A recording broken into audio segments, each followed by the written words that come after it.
plan. 903, we're KUMFM. I gotten you. Let's go over to the phones and keep it going here with the executive director of GHURA, Mr. Ray Topasna. Good morning, Ray. Good morning, Chris.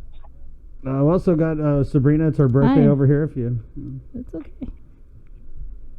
So how are you?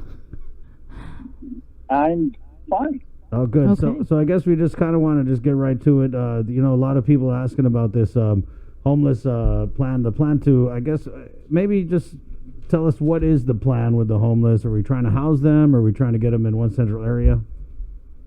Well, yeah. I don't want to steal the governor's thunder because she hasn't formally announced that we're going to have a shelter. She did create a committee, and the committee's been coming out with solutions that we're going to properly advise her. And as I said to the media, we need to be very careful not to create a situation where we create an environment that promotes COVID-19. So that's what's happening throughout many homeless shelters in the U.S. is there's a lot of positive cases. So we want to create an environment where there's social distancing. So it's a lot of thought is going, a lot of planning is going to go into this, and I hope the governor is ready to announce something fairly soon. Mm-hmm. Are we still eyeing the Paseo area as the site for this temporary shelter? Yeah, she did mention that Paseo is one of the areas that we recommended to her, and primarily because it's a large area where we can create that physical distancing. That wasn't the only option, but that was the preferred option, so hopefully that's the decision she goes with. Okay. And then can you kind of, because people have been asking, Ray, what's the holdup, what's the deal? And we didn't get a lot of updates, but maybe if you could just, apprise us of what went into kind of making this decision and presenting it to the governor. Well, we have to go down there and assess the place, although it's a large field and it's there's fencing where we can sort of create an environment where, these guys, these homeless folks, they haven't tested positive. Let me just make that clear. So there's no way we can detain them. So they'll be free to come and go as they please. What we need to do is we need to create a scenario where our public health officials, our medical officials can go out down there and initially start the health screening. And once that's complete, then we will bring in all the social service providers to include Catholic Social Services, the Salvation Army, Behavioral Health, Public Health, VISID, the Guam Housing Corp, Veterans Affairs. We'll get them all there so that we can help these folks.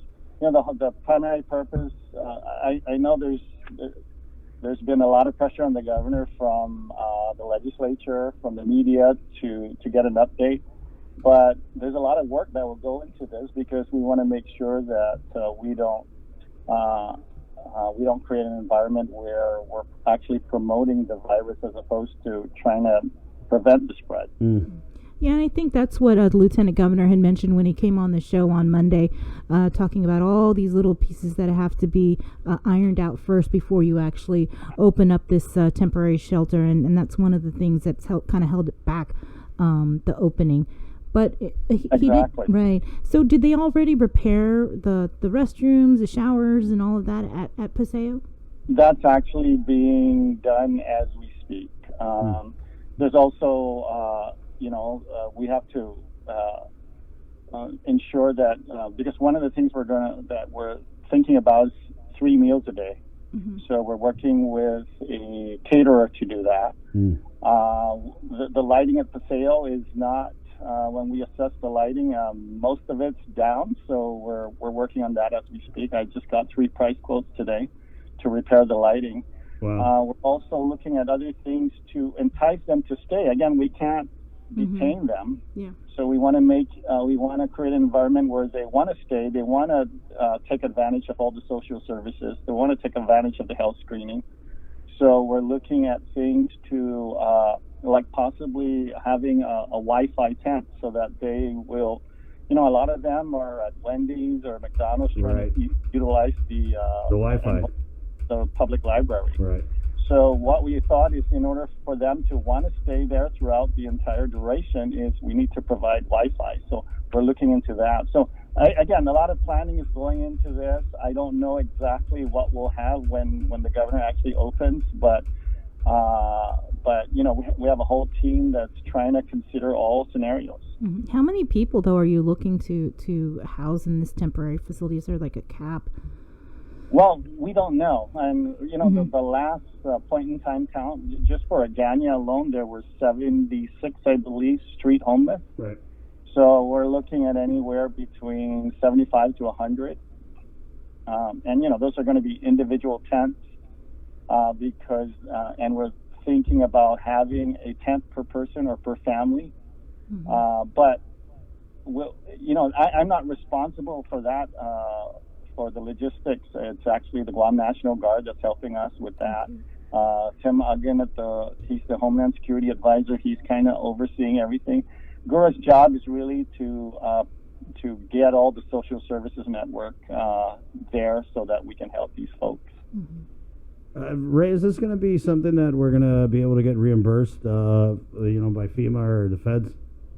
That's the plan. I don't think the government have the money, or we would have spent the money to help these folks. I mean, homelessness is a problem nationwide, but hopefully with there's a silver lining in all of this, that we might be able to provide them the help they need, because we want to get everybody there, including Department of Labor. So hopefully, if we promote healthy hygiene, maybe these folks will, because there's shower facilities there. So we're going to be looking at, procuring shampoos, Wow. hand sanitizer, soaps. And one of the things that I made very clear to the committee is we need to provide masks or some facial covering throughout the duration. So we're looking at hopefully issuing something every single day while the shelter's in operation. So, it's a logistical nightmare, but we're up to the task. Okay. Nice. Well, hopefully, like you said, we'll get this announcement from the governor shortly. But from the way it sounds, it looks like we're moving towards this preferred option that you mentioned over Right. at Paseo. Yeah, the planning is proceeding, and it's just a matter of when the governor wants to announce, because she wants to make sure that we do it right. Right. And then when we announce it, it's like move in right now. Exactly. Right. Okay, Ray, I appreciate your time. Anything Okay. else going on? Yeah, anything else going on with GHURA, landlords, anything you want to touch on here on the show? Well, with GHURA, I mean, we have part of our operations is essential, so we still have to pay our landlords. We've been doing that. We've been paying hundreds of landlords in a timely manner. We're paying out utility reimbursements, as you know, for many of the families that we house. About 4,800 families, we pay their power, water, sewer. So we're making sure that those payments are out. The only thing that we suspended under the governor's executive order really is leasing up. So I know there's a lot of people anxious because they've been on the waiting list, and we had a cabinet meeting yesterday, and we talked to the governor about slowly bringing back our entire operation. So we'll get there. We'll get there soon. Okay, Ray. Hey, thank Thanks, you. Ray. Okay. Have a Appreciate nice it. day. Wash your hands. There you go, Ray Topasna of GHURA. So, hey, you heard it here first. Something that we kind of